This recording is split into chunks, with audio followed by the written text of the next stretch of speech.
I'm going to review the patient's order before I walk in. I'm going to don the proper PPE, which is a mask and gown. And now I'm going to knock on the patient's door, provide privacy, wash my hands for 20 seconds per CDC guidelines. And then now I'm going to assess the patient first by asking them, double checking their name and date of birth that this is the patient, checking their bracelet. Then now I'm going to ask for their allergies if they have any. Patient states no allergies and no allergies to iodine, latex, shellfish, or seafood. Patient is awake and oriented ×4. Patient presents with no pain on a scale of 0 to 10. Patient's pain is at a 0 and there's no nausea. The patient does not feel nauseous or like vomiting. And so now I will first start by letting the patient know about the procedure that's happening. This is a tracheostomy suctioning. And the reason for this is because your aspirations are high as well your aspirations, and your oxygen levels are low. So we're gonna go ahead and keep the oxygen flowing as well. And then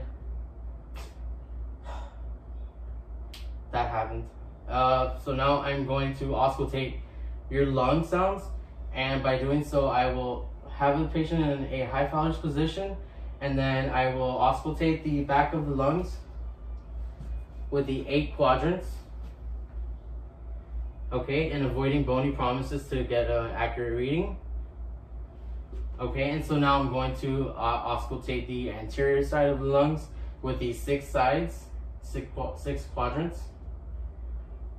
Okay, and as I was doing that, I was checking for crackles and adventitious sounds, and everything seems normal. The patient presents normal, and so I will go ahead and check the tubing. I will go ahead and hyperventilate the patient with an ambibag for about 3 to 4 times, very slowly. And I will let after I do that, okay, I will now go ahead and I will let the patient know in this procedure if they feel any pain, to raise their hand, and I would let the patient teach me back to them so that I understand that the patient will be, if they feel any discomfort or pain, to raise your hand, make a noise.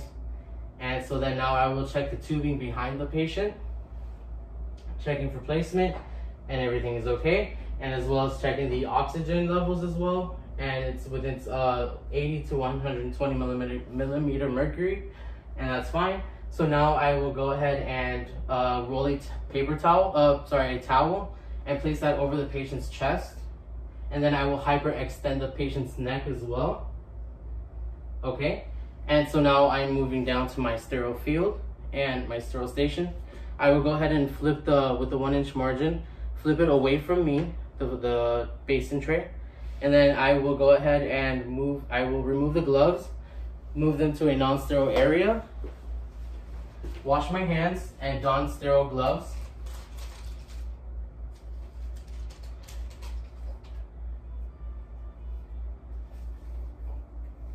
Okay.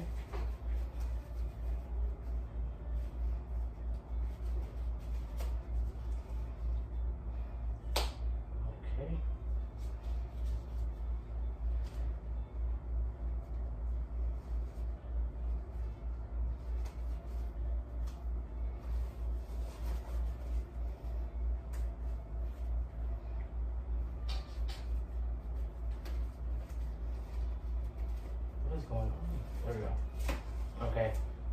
Gloves are done. I will walk back and make my way down to the sterile station here, where I will go ahead and grab the catheter, get the sterile solution, and I will go ahead and make sure that the sterile solution is a sterile solution, that this is the right one, and that the expiration date is within date.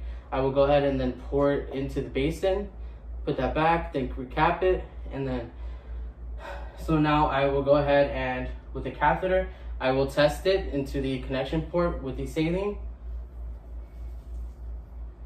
Okay, and everything is right, it's normal. And so now what I'll go ahead and do is start inserting the catheter into the patient's cannula. And then I will insert it for about 1 to 2 inches until the patient meets resistance or coughs. I will stop. Then I will pull back for about 1 to 2 centimeters. Okay, and then I will, first priority, I will suction now, and then I will go ahead and suction intermittently as I pull out, as I go out. And then as I do that for about 3 to 4 times, about for 15 to 20 seconds, excuse me, and then I will go ahead and return the oxygen to the patient. And that's as a first priority, and then I will reassess. Now that I'm done here, I will go ahead and take off the gloves, dispose them.